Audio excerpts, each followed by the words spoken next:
Formación Ciudadana.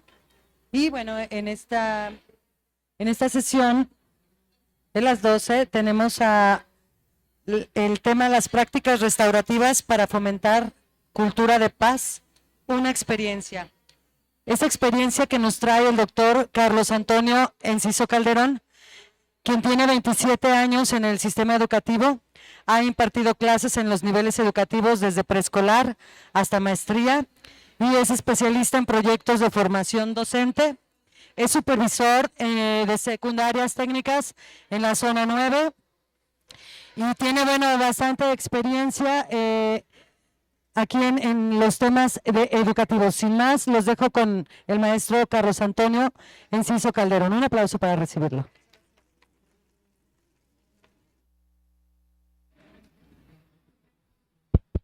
Muchas gracias, muy buenos días, ¿cómo están? Qué bueno, me da muchísimo gusto saludarles el día de hoy.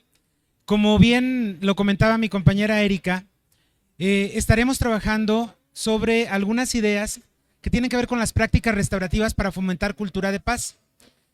Nuestra conferencia, que va a durar aproximadamente 50 minutos, se va a dividir primero que nada en recolectar qué es lo que sabemos acerca de esto. Después vamos a ver un poquito de la cuestión teórica, la parte metodológica, pero donde me quiero centrar es en cómo estas ideas, como lo que tiene que ver con las prácticas restaurativas, cómo lo podemos sentar en proyectos educativos reales en escuelas. Es decir, ya la aproximación práctica de lo que puede ser una temática específica, como es el caso de las prácticas restaurativas. Para poder iniciar, vamos a poner un Menti en el cual les voy a poner por aquí un QR que lo puedan leer con su celular y a partir de ahí vamos a seguir una serie de instrucciones.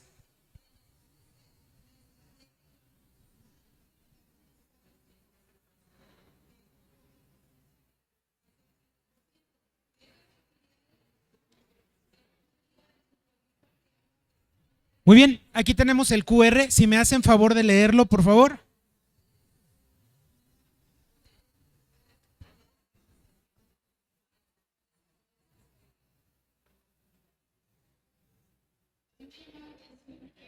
Para quienes nos siguen también a través de YouTube en línea, también pueden leer el QR directo de sus pantallas y entrar a este Menti. Incluso por ahí viene un botoncito para que le den like y eso nos va a poder ayudar a saber cuántas personas se están conectando.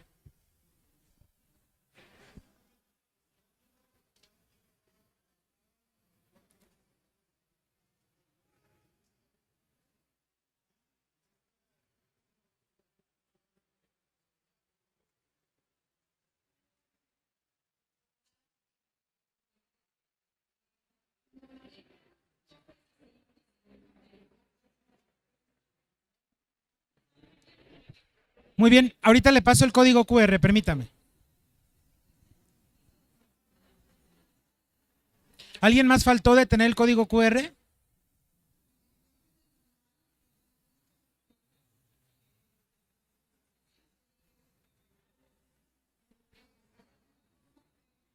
Ahorita se lo paso, permítame.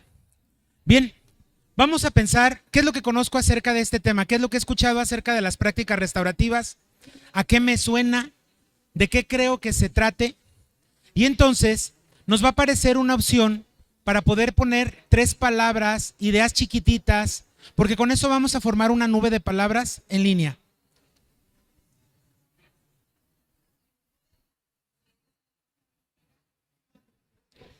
Bien, en este momento ya les debe de aparecer en sus dispositivos el espacio para poder contestar 3 palabras, 3 frases, 3 ideas generales. ¿A qué me suena esto de prácticas restaurativas?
Muy bien, conforme van participando nos vamos dando cuenta que esta nube de palabras se va llenando de algunas ideas y son algunas ideas que tenemos en común.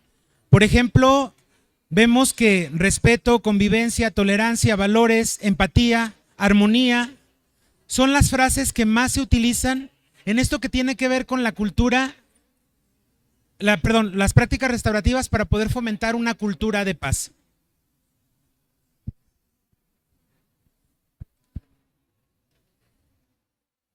Veo también que se repite comunicación, convivencia sana y solución de conflictos. De una manera rápida, los voy a invitar a que escriban ahí mismo en su dispositivo, ya debió haber cambiado la página, ¿qué es lo que quiero aprender el día de hoy?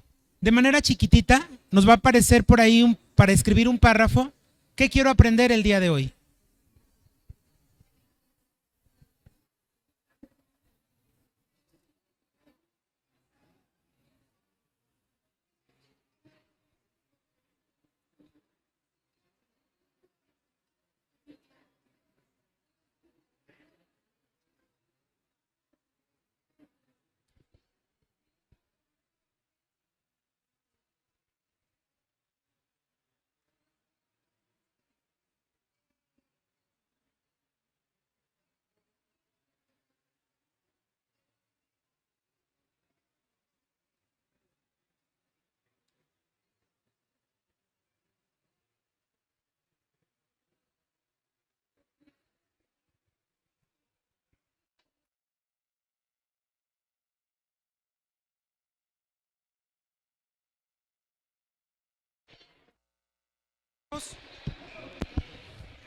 Podemos observar que dentro de las ideas generales que ustedes nos proponen es estrategias para fomentar cultura de la paz, ideas para trabajar la cultura de la paz en mi comunidad educativa, teorías y estrategias para fomentar una cultura de la paz, mediar conflictos, ejercicios de cultura de la paz, estrategias para implementar la cultura de la paz con los alumnos que atiendo. Vamos a ver, más o menos, fíjense en las pantallas a ver si alcanzan a leer. Vamos a ver si al finalizar la conferencia del día de hoy vamos a poder lograr estos objetivos o estas intenciones de aprendizaje que son las que ustedes están mostrando. ¿Vamos bien hasta aquí? Perfecto.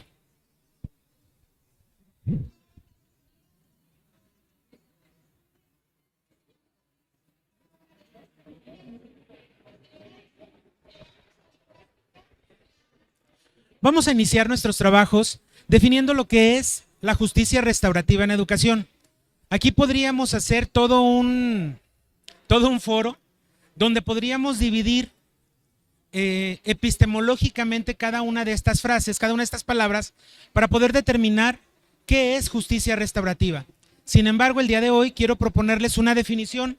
Esta definición es de las autoras Evans y Vandering, quienes ellas proponen que la justicia restaurativa en educación se puede definir como la facilitación de comunidades de aprendizaje que fomentan la capacidad de las personas para interactuar entre sí con su entorno de una manera que respalde y respete la dignidad y el valor inherente de todas las personas. Si se fijan, hasta ahorita no hay nada que tenga que ver con esta parte de restaurativo, con lo que dice en la definición.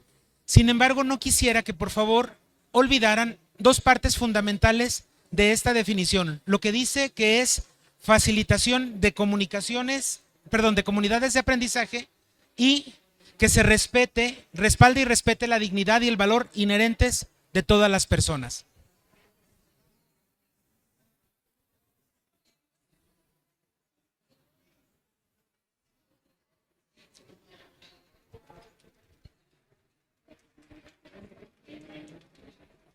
Estas autoras también nos establecen que la justicia restaurativa tiene dos pilares importantes. Es donde se basa, que tiene que ver con dos creencias clave. Número uno, todos los seres humanos son dignos, todos, sin importar cualquier situación externa. Y número dos, todos los seres humanos estamos interconectados entre nosotros mismos. La justicia restaurativa en educación tiene tres componentes fundamentales. El primero que se tienen que establecer entornos de aprendizaje justos y equitativos. El segundo, que tiene que cultivar relaciones saludables. Y el tercero, nos sirve para reparar daños y transformar conflictos. Y aquí quisiera hacer una pausa. Muchas personas cuando hablan de justicia restaurativa, para quienes ya conocen un poquito más del tema, tenemos a veces la conciencia de que restaurar significa reparar los daños y hasta ahí. Que restaurar significa dejar de ser punitivos, dejar de castigar para convertirnos en una cultura donde podemos apoyar tanto a la persona que es violentada como a la persona que violenta. Sin embargo, en educación específicamente, para poder establecer que tenemos una cultura de la paz basada en justicia restaurativa, tenemos que cumplir con estos tres componentes: entornos de aprendizaje justos y equitativos, cultivar relaciones saludables y reparar daños y transformar conflictos. El segundo es muy importante. ¿Por qué? Porque no se trata de reparar los daños cuando ya acontecen. Como dicen, ahogado el chiquillo, tapas el pozo. Aquí se trata de ir cultivando estas relaciones interpersonales en un continuum durante todo el proceso en el cual las escuelas, las instituciones van a entrar a este proceso de la justicia restaurativa.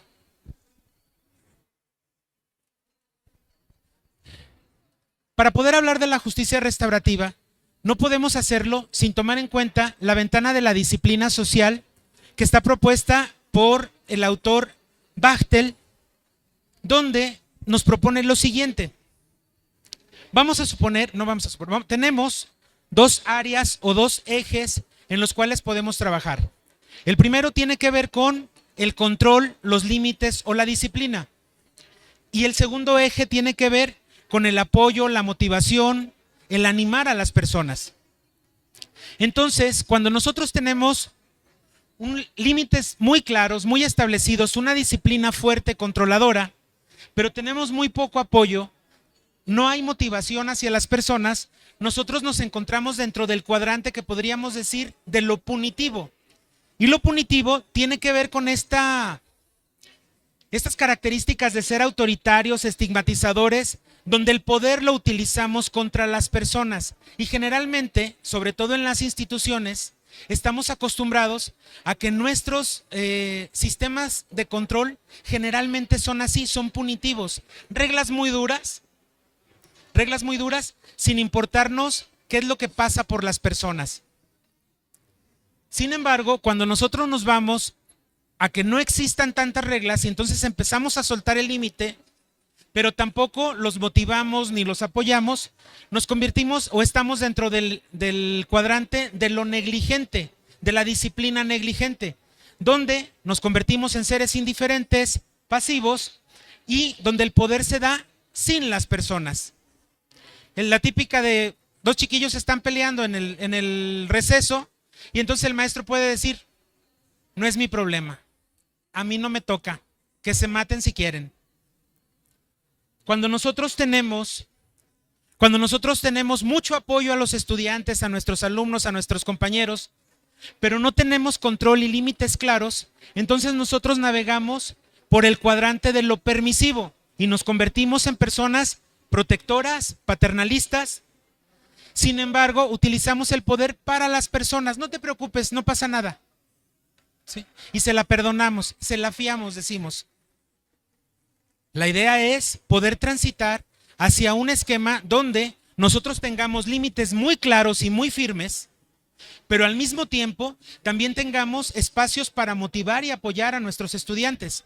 Y entonces navegar dentro de lo que es el enfoque restaurativo, donde es autoritario, es claro y es firme, pero es pedagógico, donde nosotros tenemos el poder con las personas. ¿Vamos bien hasta aquí? Muy bien.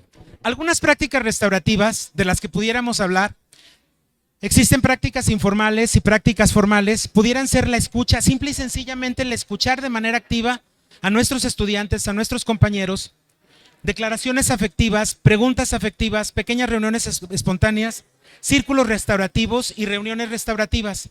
Estos son algunas prácticas que se utilizan dentro de este gran paradigma que es la justicia restaurativa.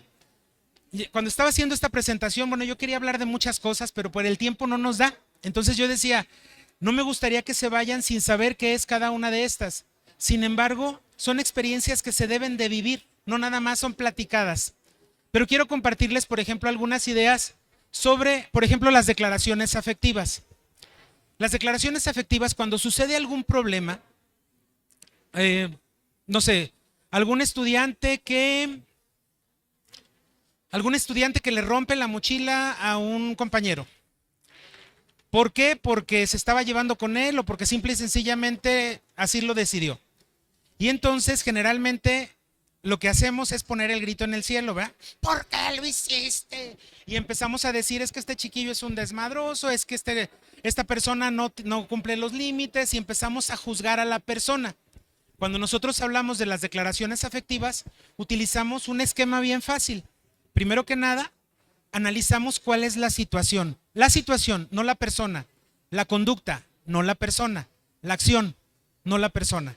Revisamos qué fue lo que sucedió. Número 2, nosotros identificamos qué nos hace sentir. ¿Cuál es el sentimiento, cuál es la emoción que nosotros tenemos a partir de esta acción? Después de esto, nosotros expresamos con palabras qué es lo que queremos que suceda a partir de esta acción. Estos 3 elementos nos permiten establecer una respuesta asertiva, clara y puntual para poder determinar qué es lo que queremos que suceda. Y entonces la manera de abordar la situación es muy diferente que gritarle al estudiante o regañarlo o exaltarnos. ¿Por qué? Porque nos permite reconocer nuestras emociones y saber exactamente qué es lo que queremos hacer. Es toda una temática, toda una metodología, pero es algo muy importante para poder trabajar con justicia restaurativa. Otro de ellos tiene que ver con los círculos de paz. ¿Alguno de ustedes ha escuchado este término? Círculos de paz, círculos restaurativos. En las tribus originarias, sobre todo en las de Norteamérica, la manera de resolver los conflictos era establecer un círculo, generalmente alrededor de las fogatas, alrededor de sus centros de adoración, donde entre todos platicaban acerca de las situaciones. Entonces, en lugar de que cuando alguien cometía una falta, en lugar de darle una sentencia, por así decirlo, ellos platicaban y entonces le daban oportunidad a cada uno de los miembros de la comunidad de que expresaran cómo se sienten o cómo se sintieron a partir de la falta de una persona o 2 personas. Esta metodología, que no es metodología, es todo un paradigma.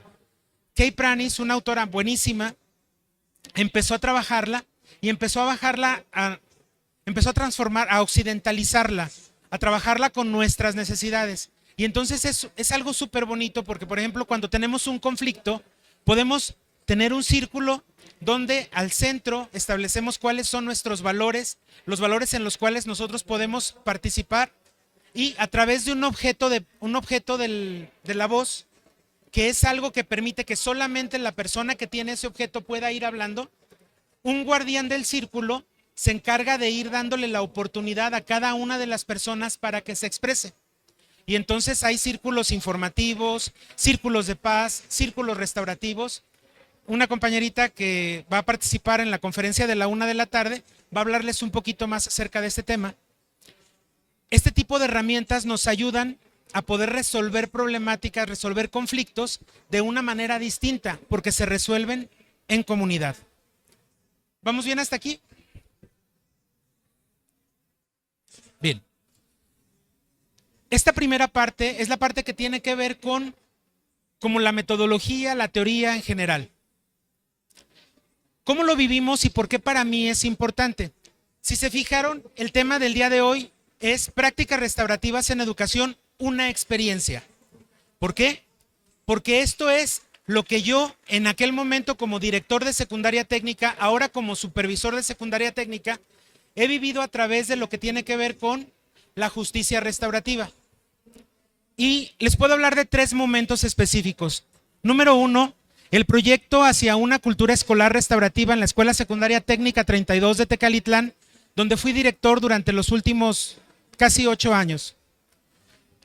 2 talleres de construcción de paz en entornos escolares con enfoque en justicia restaurativa en la zona 13 y en la zona 7 de secundarias técnicas. Esto lo hice con la compañía de la doctora Zaira Magallanes, especialista en justicia restaurativa, quien, como les repito, estará a la 1 de la tarde en este mismo escenario. La intención, para mí era muy importante decirles, todo suena muy bonito esto de la justicia restaurativa, porque es transitar de un punitivo, como estamos acostumbrados en las escuelas, a castigar la disciplina y no castigar o no trabajar con las acciones de los estudiantes. En Tecalitlán, voy a leer algunos elementos importantes. Tecalitlán, antes de la pandemia, yo tenía muchísima desesperación porque yo quería, había sido como el problema más grande con el que yo me encontré en 2015, que llegué a ser director de la escuela. Yo llegué con muchas ideas innovadoras, yo quería hacer muchas cosas en la escuela.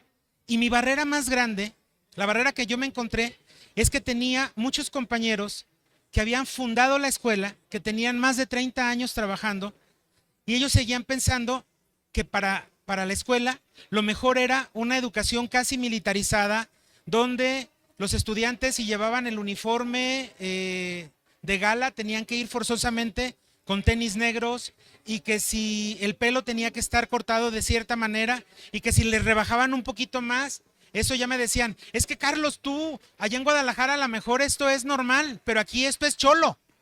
Y entonces era una situación bien complicada con la cuestión de la disciplina. Teníamos, por ejemplo, una maestra que tenía reportado a un niño con 15 reportes porque el niño se paraba a prender el ventilador, pero no le pedía permiso. Teníamos una serie de reportes porque los compañeros querían que cuando existía, por ejemplo, un conflicto fuerte, como un pleito, un robo, que le encontráramos a algún estudiante alguna sustancia tóxica, que estamos hablando de un lugar que tiene una incidencia de crimen organizado muy grande, entonces era casi imposible que no sucediera. Entonces, cada vez que sucedía una cuestión como esta, mis compañeros lo único que decían es, córranlo, hay que correr al estudiante. Muy inteligentemente, como ellos sabían que el director no puede correr a un estudiante, decían, háblenle al comité de convivencia para que le den su carta de traslado. Y decían, ahí vienen las reglas de conducta. Sin embargo, la escuela 32 de Tecalitlán era la única escuela secundaria en la cabecera municipal. Esto quiere decir que si nosotros le dábamos la carta de traslado a alguno de los estudiantes, eso significaba que perdiera su estudio o que nosotros le entregáramos a un estudiante más al crimen organizado. Esta situación a mí me causaba muchísimo conflicto y yo no hallaba yo no encontraba la manera para poder resolver esta situación, para poder cambiar el esquema en mis compañeros, porque ellos todo lo que querían hacer durante todo el tiempo era castigar las acciones de nuestros estudiantes, sin entenderlos. Me encuentro con mi compañera del doctorado, con la doctora Zaira, y me encuentro que ella está trabajando con esta parte de la justicia restaurativa, y para mí fue hacer un clic entre lo que yo quería cambiar, lo que yo quería transformar en mi escuela, y una metodología, o cuando menos, para mí fue como la tabla de salvación para encontrar la manera de hacer un cambio entre toda mi comunidad. En ese momento, 2020, antes de la pandemia, teníamos una plantilla de 58 compañeros de personal, 692 estudiantes, 2 turnos, 24 grupos, 15 grupos en la mañana, 9 grupos en la tarde. Un sistema disciplinario, les decía, completamente tradicionalista y muy punitivo, demasiado punitivo. ¿Qué fue lo que nosotros empezamos a hacer?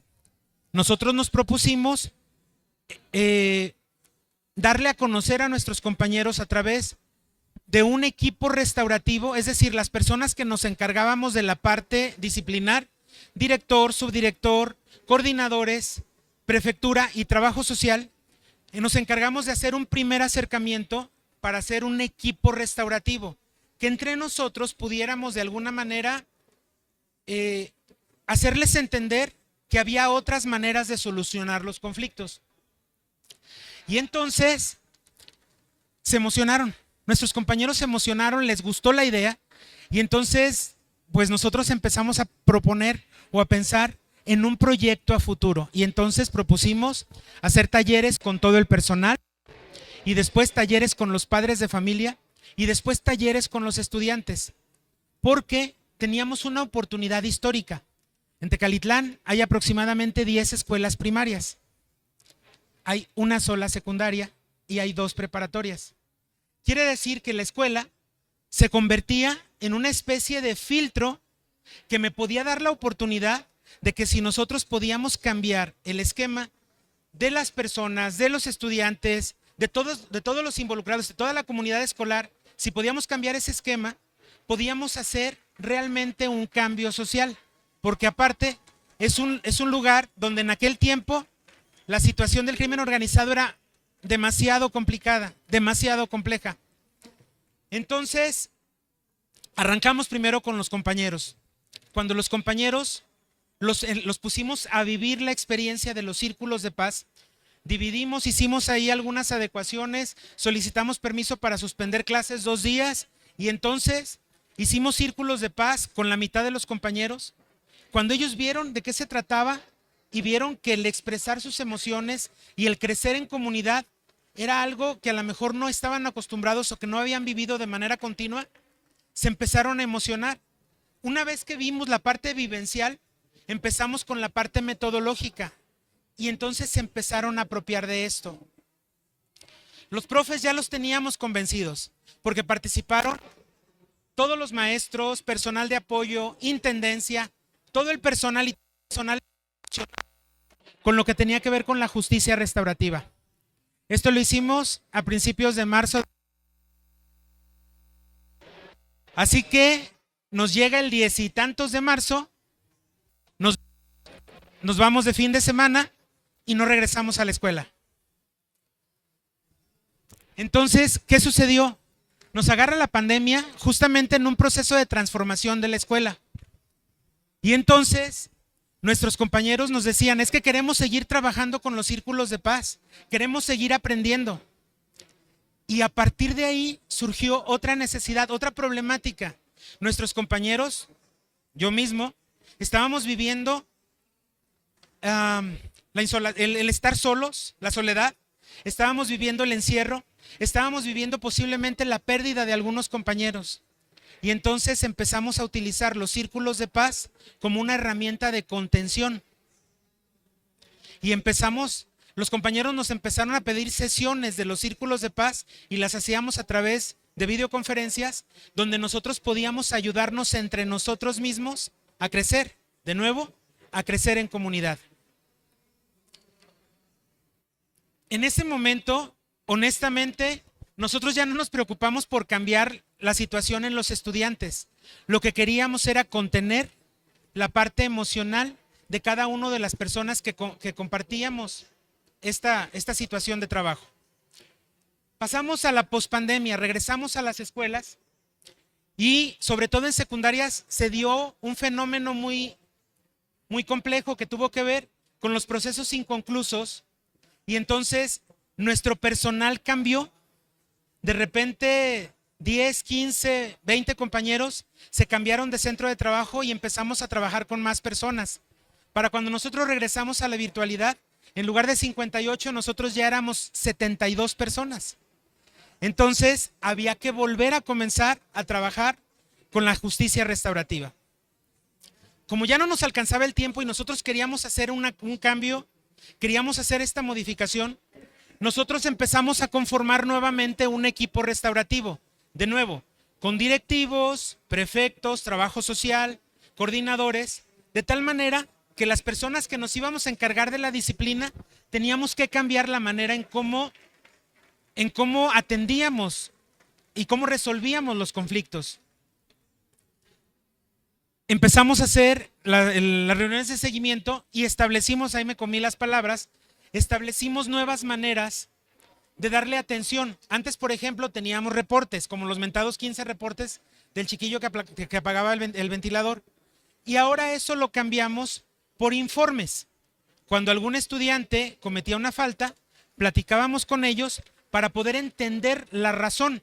Yo hace rato les ponía un ejemplo del chiquillo que había roto la mochila de otro, ¿verdad? A lo mejor por cualquier razón le rompió la mochila y entonces en las normas de conducta para las escuelas de educación básica del estado de Jalisco establece de manera clara que cuando hay una falta o una agresión, el agresor tiene que reparar el daño. Literalmente así dice.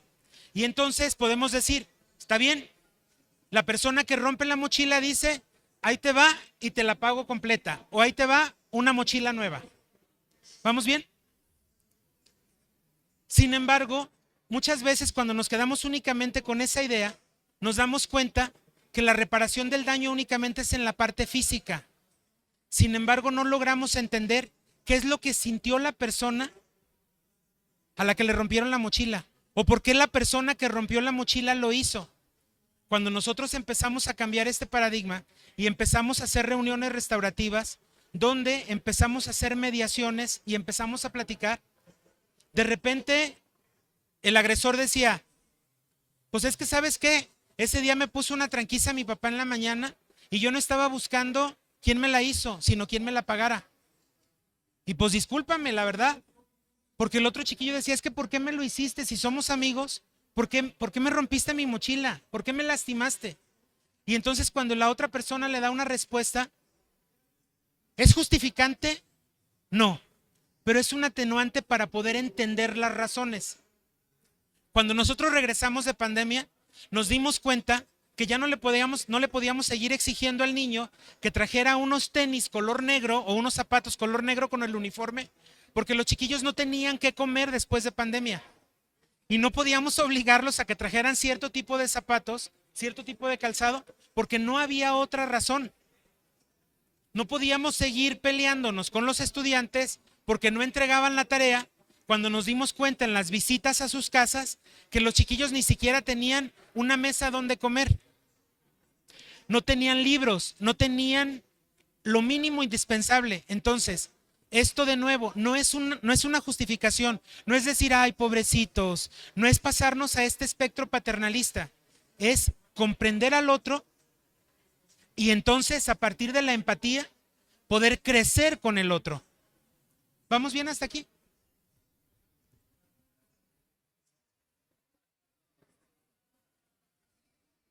Por aquí teníamos una gráfica, nada más que pensé que no nos iba a dar tiempo, pero más o menos les platico.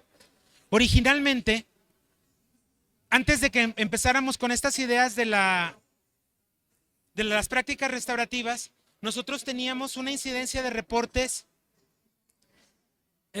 había una cantidad de reportes increíblemente alta. Nosotros pudimos bajar la incidencia de reportes en un 48%. ¿Por qué? Porque nuestros reportes ya no eran reportes, como les decía, eran informes donde los estudiantes establecían compromisos y cuando era necesario, nosotros le hacíamos saber al papá para que estuviera enterado. Cuando había una situación más grave, nosotros empezamos a trabajar con los papás, a hacer compromisos con ellos. Entonces, ya no era el citatorio para regañar al estudiante, era un citatorio para que platicáramos y juntos pudiéramos compartir ideas para que esto se evitara. No les puedo decir que en la secundaria técnica 32 lo logramos por completo. Sin embargo, sí disminuimos bastante la situación de violencia, sobre todo porque cuando nosotros regresamos de pandemia, los chiquillos por alguna razón regresaron súper peleoneros. Entonces, a partir de este enfoque, nosotros pudimos empezar a resolver los conflictos de una manera distinta, entendiendo a cada una de las partes y atendiendo a cada una de las partes. Esta situación, como les digo, fue un éxito para nosotros. Yo dejé la escuela en mayo de este año para poder promoverme como supervisor y la escuela quedó encaminada. Por eso les decía, no puedo decir que ya lo logramos por completo, sin embargo, la semillita ya está sembrada.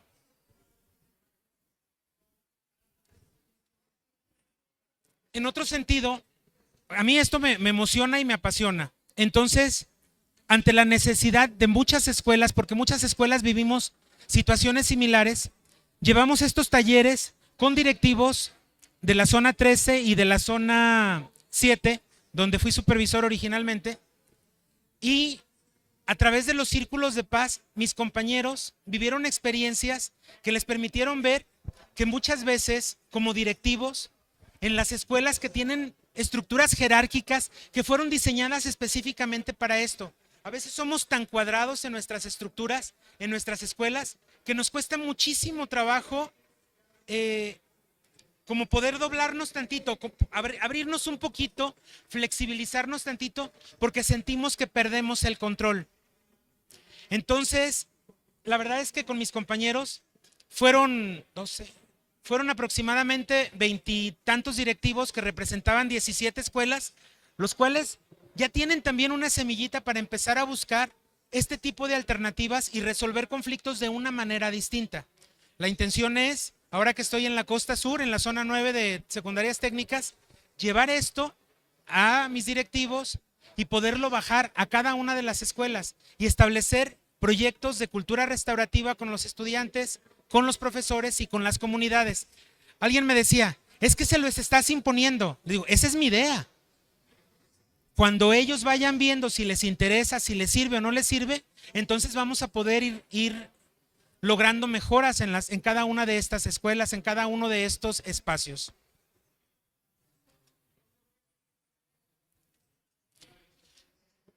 ¿Qué es lo que aprendí? Para mí esto, de todo lo que les he platicado el día de hoy, esto es lo que me gustaría compartirles, lo que me gustaría que ustedes se quedaran.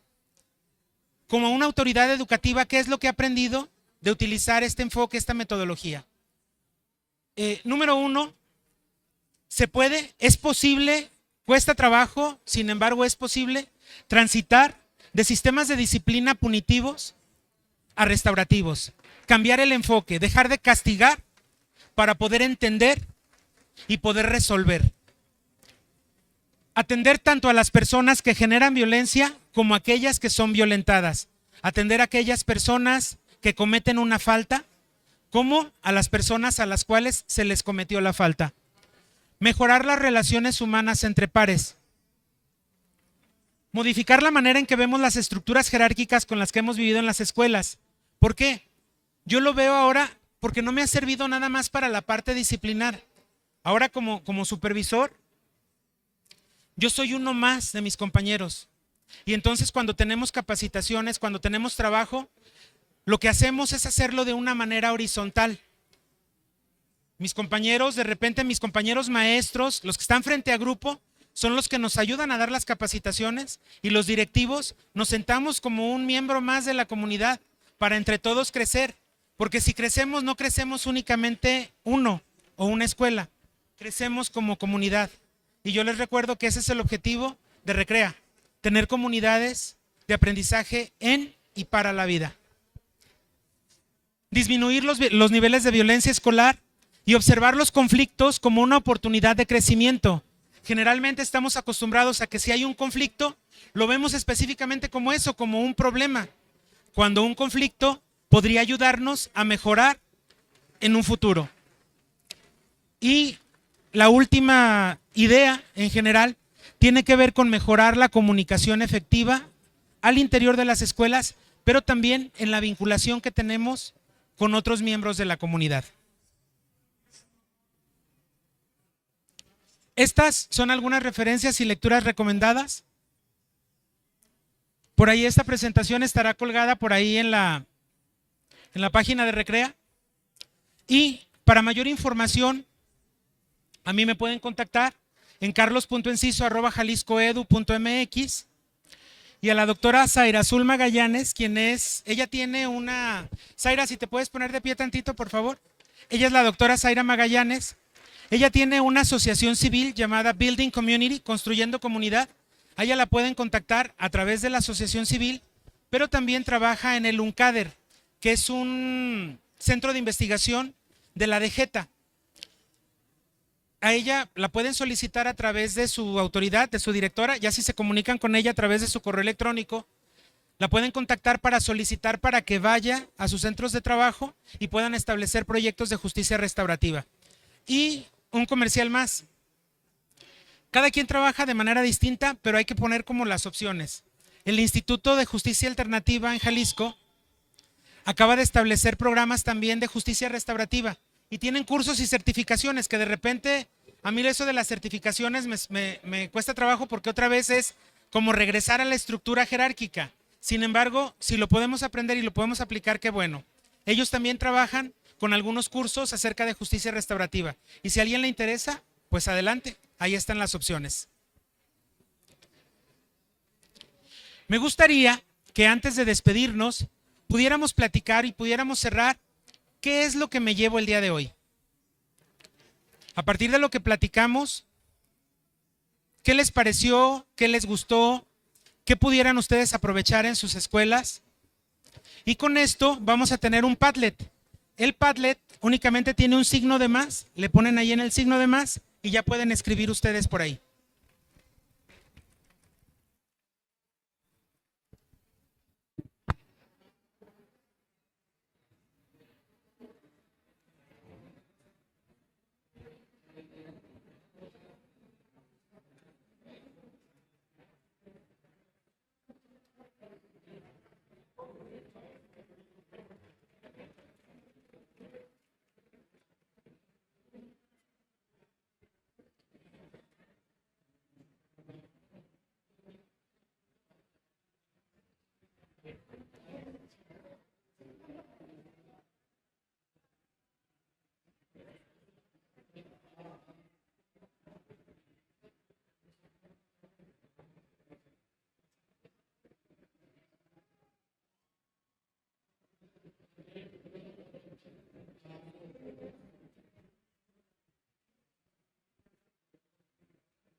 No, no, yo no quiero pasar, no, yo no quiero pasar.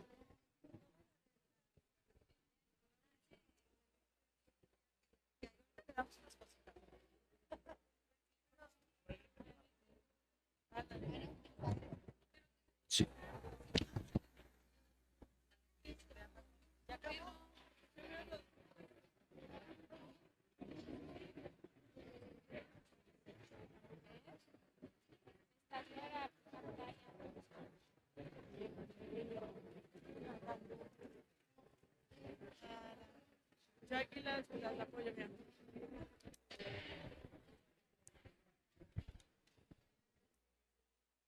Ustedes por ahí en el Padlet, tanto en el Padlet como en las pantallas, están las ideas de nuestros demás compañeros. Espero de todo corazón que hayamos aprendido, que el día de hoy se lleven esa semillita que tiene que ver con las prácticas restaurativas. Una vez más, les invito a quienes así lo decidan, participar de la siguiente conferencia con la doctora Zaira Magallanes, de Justicia Restaurativa para promover entornos de paz. Y bueno, pues muchísimas gracias por su atención, tanto a las personas que nos acompañaron aquí como a las personas que están en línea. Muchísimas gracias y de verdad, que les vaya muy bien en sus centros de trabajo. Gracias. Gracias a usted, maestro Carlos Antonio Enciso Calderón. Me es grato entregarle este reconocimiento de parte de la Secretaría de Educación del Estado de Jalisco, a nombre del maestro Juan Carlos Flores Miramontes, es su constancia como tallerista en este Congreso de Recrea Academy 2023. Muchísimas gracias y un pequeño reconocimiento también, gracias, un aplauso. y una dotación, un regalito de parte de Recrea Academy también. A ustedes, gracias a todos los asistentes.